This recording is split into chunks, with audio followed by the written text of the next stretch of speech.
Francia na isuspender ang Sa Pilipinas. tao ka mag-uso sa war on drugs, palagis man subot ang higit na Ang tubig baha, noong dinabot pa sa lampas na magitan. siya na anas tinong tuming kalayo ang apektado kang kasunod. Newsbreak. Sa headlines, kan mga barata, 1,400 na augmentation force maabot sa siyudad kang Naga, ngunya na Peña Francia Festival. Harong sa barangay Mabulo, siyudad kang Naga na subot sa rong drug den sinakyada kang Pedea Camarines Sur. Tulong sospek arestado. Bangkay na nasa nitsong pinagbungkal sa Naga City Public Cemetery, mayong gintong alahas na pinadara ang pamilya. Duang barangay sa siyudad kang Naga, binisita kang Naga College Foundation Center for Rural Entrepreneurship for Economic Development. Uyaan mga bareta sa aldaw na ini. Ako si Antoinette Eduardo. Sampulong aldaw na sa namalaog na bulan kan Setyembre, kun kaya sunod-sunod na ang paghahanda kan lokal na gobyerno kan Naga para sa Peña Francia Festival. Kasubagong aga, inilatag kan Security as in Communication Cluster ang sa indang mga gigibuhon sa mga aktibidad ngunya na Peña Francia Festival. Ang kompletong detalles, aramon sa report ni Christine Reyes. Matapos ang MOA signing kan lokal na gobyerno kan Naga sin Archdiocese of Cáceres, naghampang sa sarong press conference sa Pakikan City Hall Press Corps ang pamayo kan mga cluster na mangingenot sa mga preparasyon ngunya na Peña Francia Festival. Pinaka-prioridad iyong seguridad sa syudad din Naga kung saan igwang 1,400 na augmentation force para masiguro ang kaligtasan kan gabos na mabisita asin debotong mapasiring sa Naga. Pinagtawan doon man ni Police Lieutenant Colonel Chester Pumar, tagapagtaram kan Naga City Police Office, na madagdag sila mga personahe and kaso may mag-arabot na mga VIPs, politiko o hali sa simbahan. Mas papakusugod maninda ang police visibility lalo na sa mga matataong lugar urog na pag-abot kan traslasyon as in fluvial procession. Ang napag-ulayan po ng security task group na pinagmumulan po ang samuyang City Director, si Police Colonel Gilbert Parinas.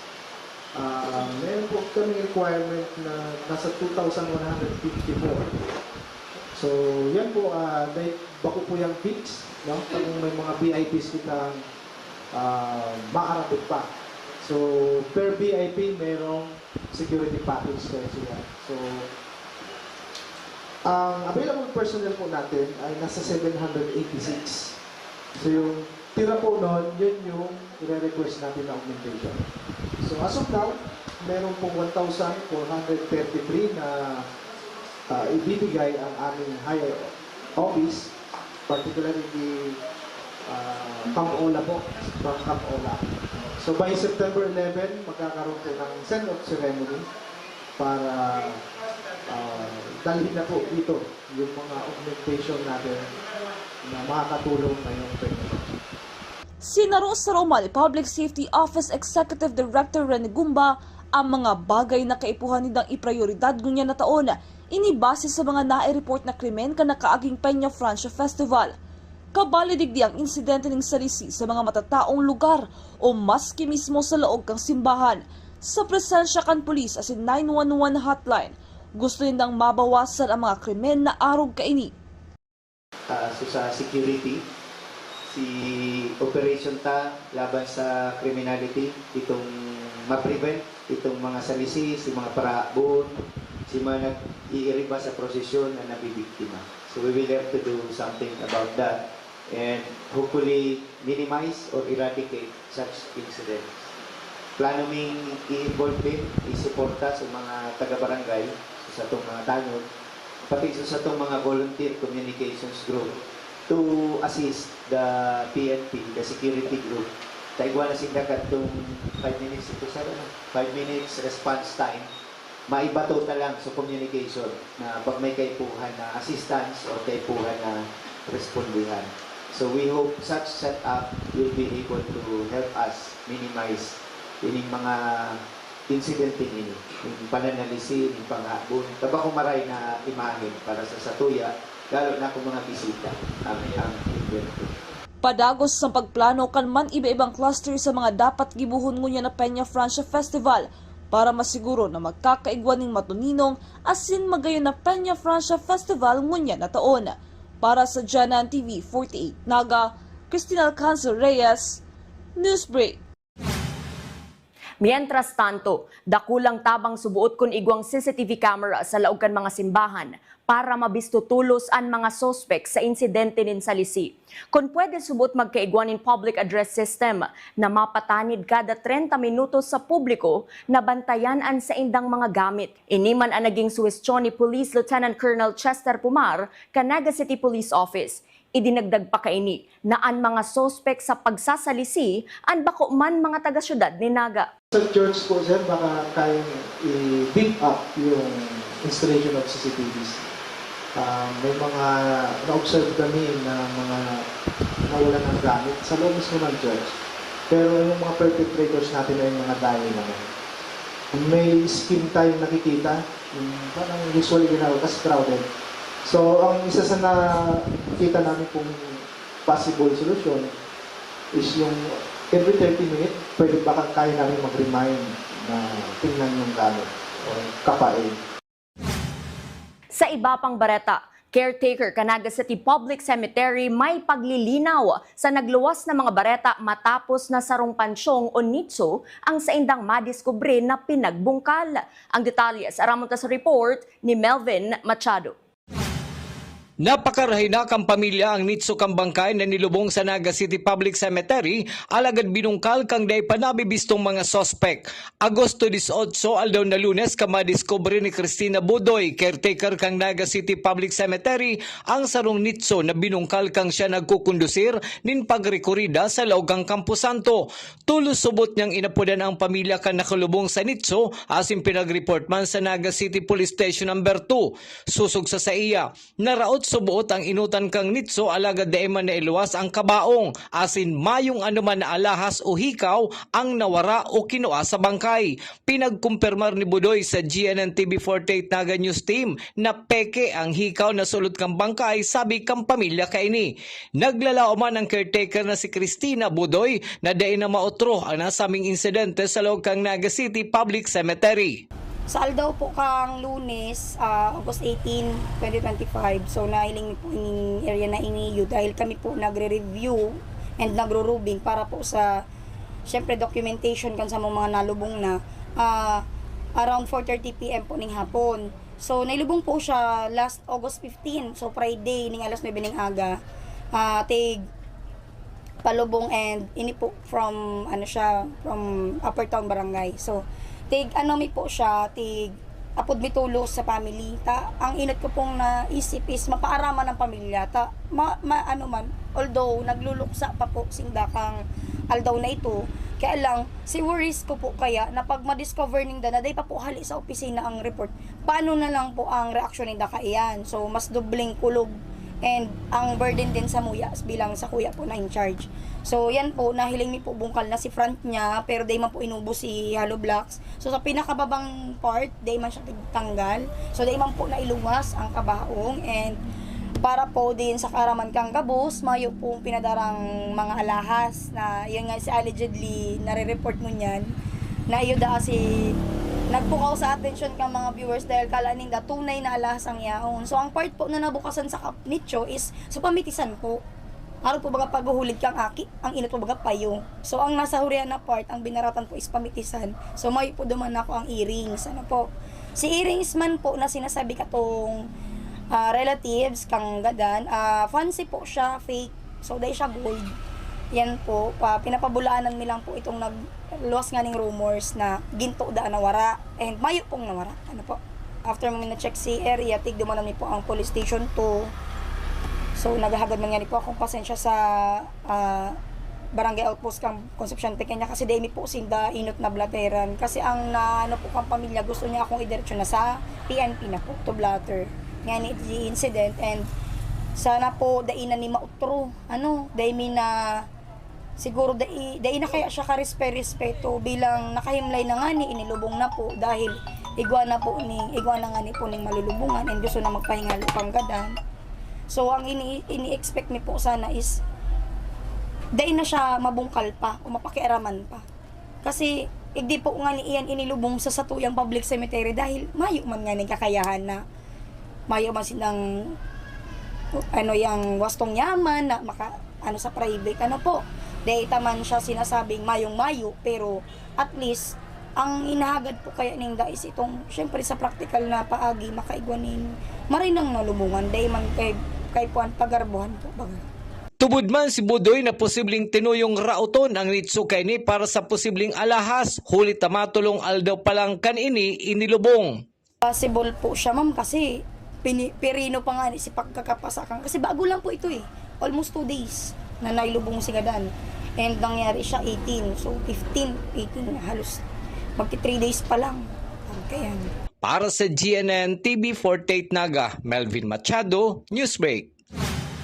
Mientras tanto, ininaman subot ang pantulong insidente na may niraot na nicho sa Naga City Public Cemetery, puon kan maging caretaker si Cristina Budoy. Ang pagkakaibalang subuot digdi, tapirang aldaw pa lang na ilulubong ang bangkay kan mangyari ang panraraot sa nicho kaini. so sa term ko po since 2021 pangatulo na po ini sa ano. Bako na siyang bago. Oo, pero pinaka nangalas kami ta ini po fresh pang nilubong.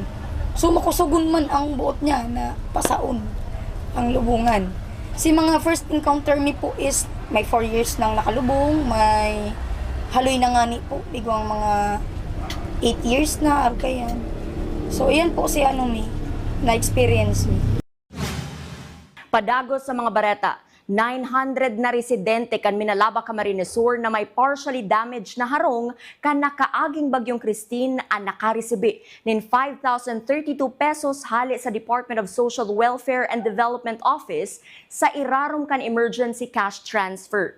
Naging katuwang kan DSWD sa pagdistribuer kan nasabing kantidad ang Provincial Social Welfare and Development Office kan Provincial Government kan Camarines Sur. Sobra man ang pasasalamat kan mga residente kan Minalabak na natawan sindanin tabang. An emergency cash transfer, ang tabang pinansyal kan DSWD na parte kan Disaster Response and Management Division.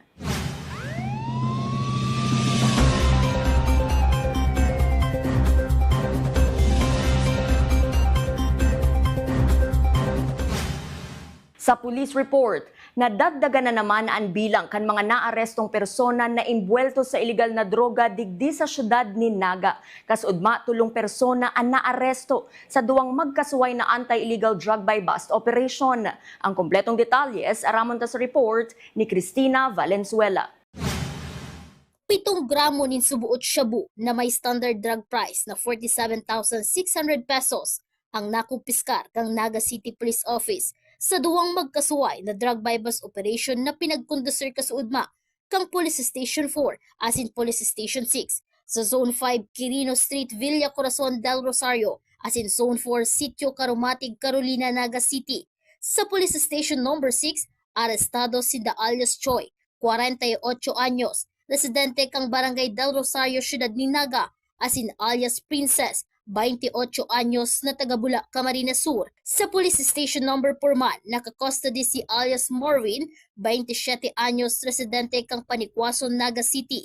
Sigon ki Police Lieutenant Colonel Chester Pumar, tagapagtaram kang Naga City Police Office, dati naman naaresto kang mga operatiba si alias Choi sa kasong pagbalgar sa illegal drugs. May buy-bust operation po tayo mga bandang 6:45 ng pagkahapon. Kasudma sa Barangay del Rosario. So, meron po tayong arrested na dalawa, isang babae at isang lalaki. Si alias Alcris or Choi ay 48 years old and taga Barangay del Rosario, Naga City. And yung isa pong arrested na babae ay si alias Princess, 28 years old and taga Barangay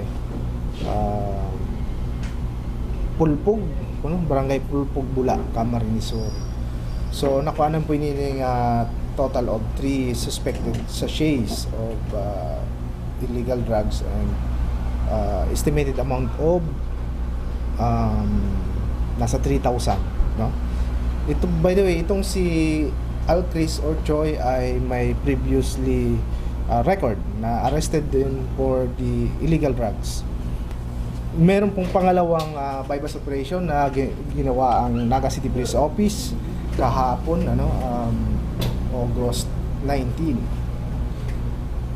So, yung pangalawa po ay naganap sa Barangay Carolina, Naga City, and bandang mga alas 9 po, 9:30 ng gabi, no?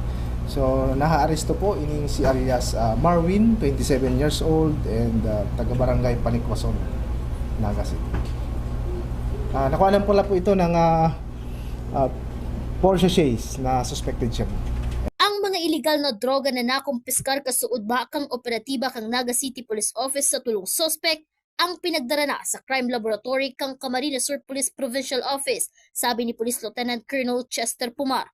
Dagdag pa kang opisyal, madepende man giraray sa court order kung noanin susulood ang mga drug evidence, sagkod na dai patapos ang kaso sa mga suspetsado.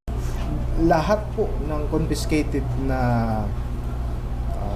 suspected illegal drugs ay dinadala po yan sa aming crime laboratory dyan sa Camsur PPO.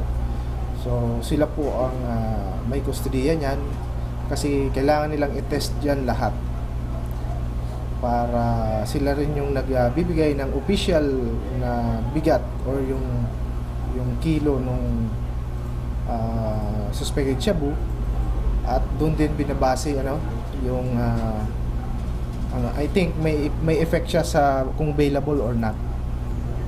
Depende po sa court order, no? Minsan pag nagpuno na yung storage room siguro ng ating crime lab, nagre-request na sila sa court. And at the same time, yung mga dismissed cases, yung mga convicted na, siguro yun ang mga inuuna. Pero yung mga ongoing pa ang trial, hindi yung sa tingin natin hindi pwedeng munang i-dispose. Para sa GenN TV 38 Naga, Cristina Valenzuela, Newsbreak.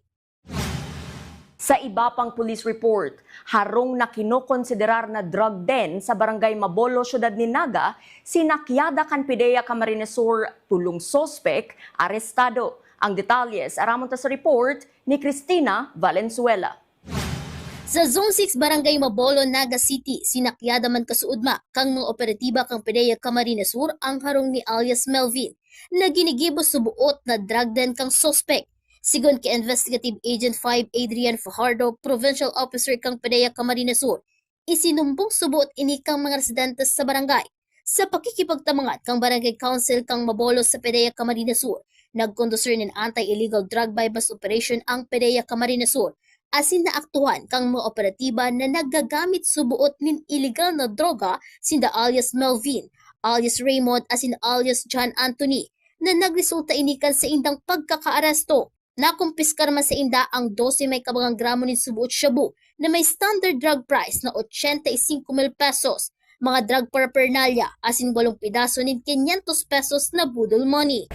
Kasapon po, August 19, mga alas 5 ng hapon is nagsagi po kitang bypass operation. Ini po is nagpumpo ini duman sa tipster kan mga neighborhood duman na pinaabot sa barangay. Din sa barangay naman is tulos-tulos po ini pinaabot sa karaman sa PDEA Camarines Sur. Kung saan po kasapon from the series of casing surveillance is nakapag-transact po sa tuyang pusher buyer na makabakal digdi sa tuyang subject ki sarong sachet kan naglalamang kay shabu kan nagduman po kita sarong kan execute na po sudil is naaktaon ta po na nagagamit so mga tao duman sa loob, tulo ka tao po. So kaya sinabject ito po ini sa arrest na tulo at nakapagkumpiska kita duman sin more or less 12.5 grams of shabu na ini is may street value na 22,500 at may standard price ito na 85,000 pesos. Ining aresto to po is mga taga barangay Zone 6 Mabolo. Ini po is so sarong alyasapon, tapos may duwa pang visitor, so parokyano niya na kaiba niya na nagagamit duman sa Laog Canarong. Si alias Melvin ang kinukonsidera na high-value individual kang PDEA, ulit na nagpapabakal ini asin nagagamit nin illegal na droga sa iyang harong. pinagdala naman kasubanggi kang operatiba ang mga nakumpiskar na shabu sa PDEA Laboratory kaibahan ang tulong suspect na naaresto. Ining subject is ikakategorize din as a sarong high value individual kasi siya so nagpa-facilitate kan pagpabakal as in paggamit kin illegal na droga duman sa lugar. So dako lang bagay na naaresto ta ining mga personalidad. Ang nakumpiskatan droga is sinabmit na tana kasubanggi kan sa tuyang mga operatives sa PDEA Regional Office sa Laboratory Service kay iba po so tulong arestado para isubject sinda sa post-arrest procedure, ipapadrag test nila, ipapamedical at mamaya po i-inquest natin sila. Para sa GNN TV 48 Naga, Cristina Valenzuela, Newsbreak. Padago sa mga bareta. Sa impormasyon na ipinaluwas kan PDEA Camarines Sur na drug din kan mga sospek na nadiskubre kan PDEA ngunya na bulan in Agosto. Alagad tubod si Investigative Agent 5 Adrian Fajardo na dakol pang harong sa syudad ni Naga ang ginigibo subot na drug din kan mga drug personalities. Huli ka ini mas papakusugon kan PDEA Camarines Sur ang kampanya kontra droga. Urog na ngunya na suportado na kan mga barangay asin dakol na ang mga residente na nagpapaabot nin impormasyon sa saindang opisina. Ang unya na bulan kan August pang duwang drug din na ini kung matatanda rin do so panakaging simana so duman sa Triangulo sa likod lang kan barangay hall. Ini panduwa ini na sa Mabolo. Monitoring ito na sa barangay kasi na cooperation kang barangay kaya ngunyan dakol na citizen dakol na ng mga kabarangay so nagtitiwala sa satuyang anti-drug operation kaya dakol naman na nagpapaabot sin impormasyon. So kung dati medyo tarakot sinda na magsumbong ngunyan nagkakaigwan na sindang kusog kibuot kaya dakol ang tiwala niya na kan satuyang mga kababayan digdi sa Ciudad Canaga sa satuyang mga otoridad sa PNP, sa PDEA at sa iba pang law enforcement unit na niundig sa syudad. Posible po dahil po yan sa cooperation na po sa tuyang mga residente. Padago sa mga bareta. Matapos pirmahan ni Presidente Ferdinand Marcos Jr. ang postponement kan barangay as in SK election, mayo pa man pagbabago sa schedule na itinao kan COMELEC main office. Kung sain sa Disyembre ngunya na taon ang eleksyon. Inihuli sa pag-file nin petition sa Supreme Court ni election lawyer Romulo Macalintal na nagsasabing unconstitutional ang pag-postpone kan eleksyon. Ang desisyon kan Korte Suprema ang sa indang hahalaton bago ang pag-reschedule kan gabos na aktibidad kan COMELEC. Sir na po itong batas na nag-postpone kang election from December 2025 going to November 2026. Pero may naka-file na petition sa Supreme Court. Ito man pong i-declare na unconstitutional itong postponement. Kaya mahalat po ang COMELEC ng decision kang Supreme Court kung tuloy po sa December ang election or sa November next year. O baka mag-set ng other date of election ang Supreme Court. Kaya po, yun po ang pigalat ng COMELEC. Sa ngunyan, as is lang po itong dati ng schedule na sa Disyembre ang election. Halimbawa sa calendar of activities sa filing of COC, sa October pa man tapos sa kampanya, Nobyembre. Ayan, di pa man po ito nababago. Yun lang po talaga ito. Alatan si Supreme Court decision, ma-finalize na po ang date of election, kung matuloy man ang election. Saka pa po sabi nga, mag-ibugira rin ng revise na calendar of activities and COMELEC. Sa iba pang bareta, ngunya na Sabado, August 23, gigibuhon sa Central Bicol State University of Agriculture sa Pili Camarines Sur ang entrance examination para sa mga gustong magklase sa Philippine Military Academy. Kasudma naging bisita kan GNN TV 48 Naga si Second Lieutenant Erica Faye Bergantin, OIC examiner, para ipaaram sa mga interesadong estudyante kan Naga College Foundation as in iba pang eskwelahan sa Camarines Sur na magkuha kan PMA entrance examination. Kabali man sa mga requirements iyo ang PSA birth certificate, high school grade 12 graduate na may general average na 85%. Mayong kasong inaatubang 17 years old, alagad da ipa sobra sa 22 years old sa paglaog sa PMA. Dakulman subod oportunidad ang naghahalat para sa mga graduate kan PMA. Mientras tanto, aakomodaron man subuot ang mga walk-in applicants sa aldaw kan examination. Basta kumpleto ang gabos na requirements na pinagahagad. Yung mga target naming students are yung mga graduate of grade 10, pwede na yun. Basta ongoing silang nag-grade 11, as well as grade 12 students and graduate ng senior high school. Yun, graduate ng senior high school. Tapos yung edad nila, so dapat nasa 17 to 21 years old. And yung height nila is dapat 5 feet ang minimum and maximum was 6'4".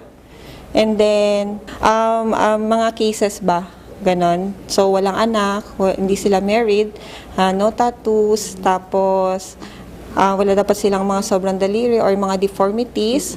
Yun lang so far yung mga hinihingi namin. Tapos yung general average ng grades nila is 85 up. Yun lang naman yung pinaka-minimum requirements namin so far to take the PMAEE. Kailan yung exam natin? Yung exam natin, naka-schedule siya this coming weekend, 23 to 24 August 2025 at Atrium CBS-UA, Pili, Camarines Sur. So, mga requirements na dadalhin, 2x2, with white background na picture, 2 pieces po nun, PSA, birth certificate, Form 137 or 38, as well as Mongol 2 and valid IDs. Marami silang opportunity kasi meron silang chance na maging part na Army, Navy, and Air Force. Hindi lang yung parang Army lang, ganun. So, makakapili sila ng career nila all throughout ng cadetship nila. Ito, we are inviting everyone, to those interested students, to take the Philippine Military Academy Entrance Examination at Atrium CBS-UA Pili, Camarines Sur. Bali, dagdag ko na lang yung attire nila. So, ang attire natin sa mga interested na students is white t-shirt and maong pants and rubber shoes lang naman. Tapos yung mga requirements ulitin ko lang. So PSA certificate, 2 pieces na 2x2 white with white background na picture, valid ID, Form 137 or 38 and dalawang Mongol 2. Padagos pa sa mga bareta, Barangay Kararayan asin Bagong Bayan Norte, Syudad ni Naga. Pinagbisita ka Naga College Foundation Center of Rural Entrepreneurship for Economic Development para magkondusir nin seminar. Ang kompletong detalles aramon ta sa report ni UG Nueva. Sa 8 years na pagpuon asin pagserbis sa mga jóvenes asin servant leaders sa kada barangay sa Camarines Sur asin Ciudad de Naga, ang Naga College Foundation Center of Rural Entrepreneurship for Economic Development o CRED nagkondusir nin seminars mapadapit sa challenges of the 21st century leaders asin poverty trap, says the poor. Obheto kan programang ini sa kada barangay sa Camarines Sur asin Ciudad de Naga, madumanan ninda para takwanin libreng seminars ang mga jóvenes asin mga servant leaders sa kada barangay, kung saan lampas 20 ang topics arog kan preparing for personal leadership development. Mapili ang kada barangay nin saro o duwang topics kung ano ang sindang kaipuhan na manodan. Kan nakaaging Domingo, pinagbisita kan NCF CRED sa Naga City ang duwang barangay, arog kan Barangay Kararayan kung saan pigtukdo sa indaan manungod sa leadership, asin Barangay Bagong Bayan Sur na pigtutukan man igdi ang financial system o manungod sa poverty. Sigun ki Mr. Rodolfo Baldemor, NCF School Trustee and Director of CRED, sa arog kaining seminars magiging aware ang mga jóvenes asin maintindihan na marhay ang mga issue. Ini yung event na iniyo specifically for mga isigidigdiyo sa barangay. It's about poverty, pinag-request nila, maintindihan ano ang poverty, why is it called trap. Kaya isa to yung presentation is about the systems, about the theories, about the structure, at saka itong mga elemento kan sosyedad, kan gobyerno, nagko-contribute sa poverty. Kaya ito yung presentation ta. Dagul man anodan ang mga nagpartisipar, partikularmente ang mga estudyante asin servant leaders sa kada barangay. Ano po, like before po, parang binaview ko sa sarili ko na bakit parang hirap umangat yung mahihirap. Nung kanina po, sabi ni Sir Rudy, kung yung parang ang sistema natin bulok. Na ano ko sa sarili ko na, kaya pala hirap tayong umangat. Kasi ganun yung sistema. So para sa amin po, bilang kabataan and SK leaders, siguro ma-apply po namin siya sa pamagitan ng pagbigay sa kanila ng mga knowledge, and mabibigyan din sila ng mga pag-unawa tungkol sa poverty trap, kung ano to at kung ano ang mahalaga dito. So as SK Committee Chair on Livelihood, mabibigyan namin sila ng mga proyekto, other events na matutulungan namin sila sa pamamagitan ng pagbibigay namin ng mga kabuhayan package. Para sa GNN TV48 Naga, Eugene Wava, Newsbreak. Yan ang mga bidang baretang nakalap kan mas pinakusog na puwersa kan GNN TV48 Naga News and Bicol Affairs. Dai malingaw na i-follow ang samuyang official Facebook page, GNN TV48 Naga. Padagos kaming mahatud nin mga baretang garantisadong nangingenot as sinapapanahon. I-hit ang subscribe button sa samuyang official YouTube channel, GNN TV48 Naga, para updated kita sa mga bareta asin istoryang bida, an Bicolano. Ako si Antoinette Eduardo, asinini ang GNN TV48 Naga Newsbreak. Man pinagsubo kasi ng mga sila na isustindir ang Sa tao ka mga isyo sa war on drugs, palagos man subot ang higit na ang tubig baha. Noong dinabot pa sa lampang na magitan. Siya na anas tinong tubig kalayo ang apektado kang kasunod. Newsbreak. Introducing Converge FlexiBiz. Be in control with your daily connection needs for maximum productivity. You can boost your connectivity when you need it the most. Have it at an all-time peak or adjust speeds during hours of the day, whatever your business needs to support. Enjoy value for your money with a budget-friendly, reliable, and flexible package made for you. No data cap. Stream on pure fiber connection that you deserve. Converge FlexiBiz. Contact us to know more.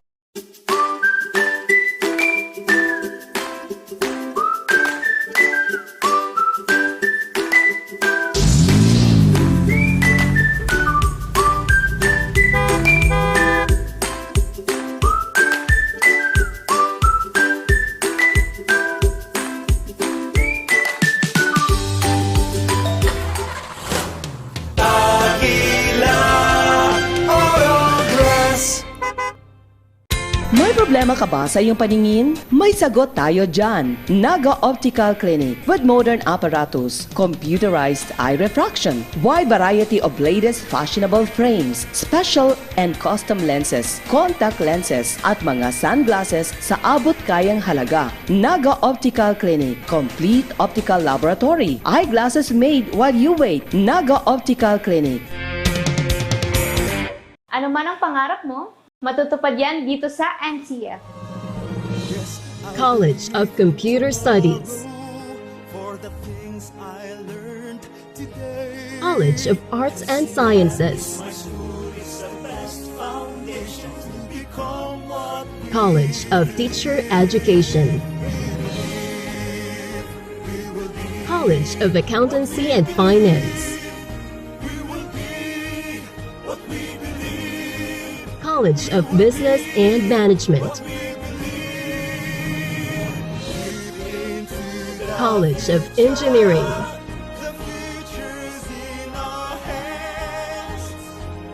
College of Health Sciences, College of Criminal Justice Education. Let your quest begin here at the Naga College Foundation, because we don't just educate, we elevate.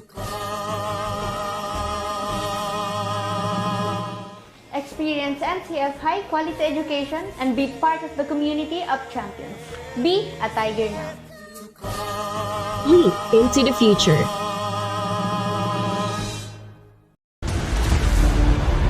Your quest begins with a single step, where passion meets purpose, and learners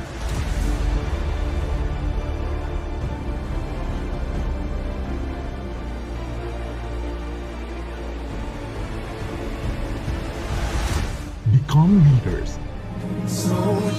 This is where champions in healthcare are made, with AI-powered, world-class, real-life simulating laboratories, top-tier clinical instructors, healthcare industry innovation-focused curriculum, and skills management.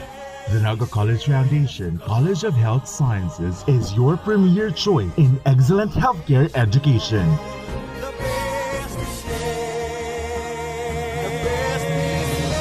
Change the game. Be a champion.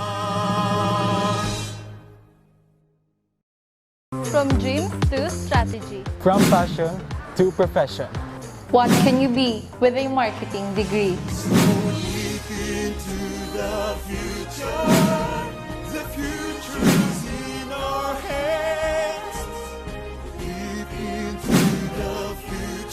We create brands that connect. Be bold, be the brand. Hashtag market your future. It all starts here at the Naga College Foundation, BSBA Marketing Management. Start your quest to success. Be a Tiger today. Enroll now. The fastest growing fiber internet got even faster. Again! Dahil ang doble na, di noble pa. Converge Fiber X Plan 1.5 from 100 Mbps is now 200 Mbps. Doble ulit ang bilis, doble ulit ang sulit. If you're an existing subscriber, automatic upgrade ito.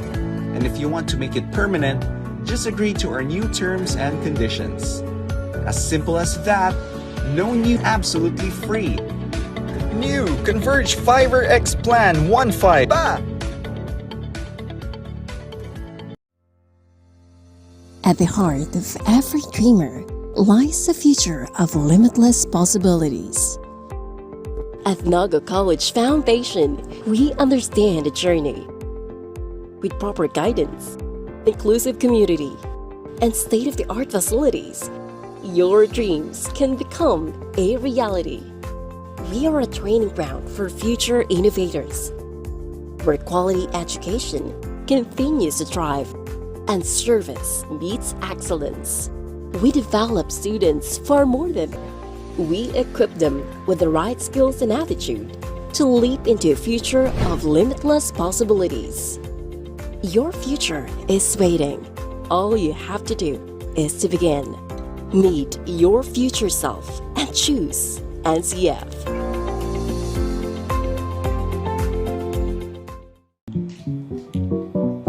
Tanga diri ko nababay na GNN TV48 Naga. Kalma! Lumipat lang ang GNN TV48 Naga sa Channel 48.1. What? Direk, ang simple lang ng solusyon dyan.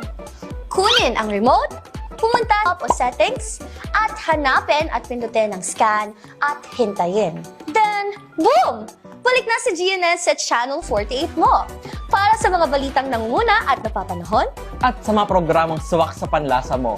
tutok lang sa GNN TV48 Naga, Bida ang Bicolano! At NCF, we're all about that holistic grind. Hands-on training, real-world experience, and affordable education that gets you industry ready. Shoot to edit, dito from concept to screenwriting. From shooting to editing to actual broadcasting, NCF is the first and the only school that has its own operational television and radio stations. No boring stuff, just real skills or the real world. Jika na ba?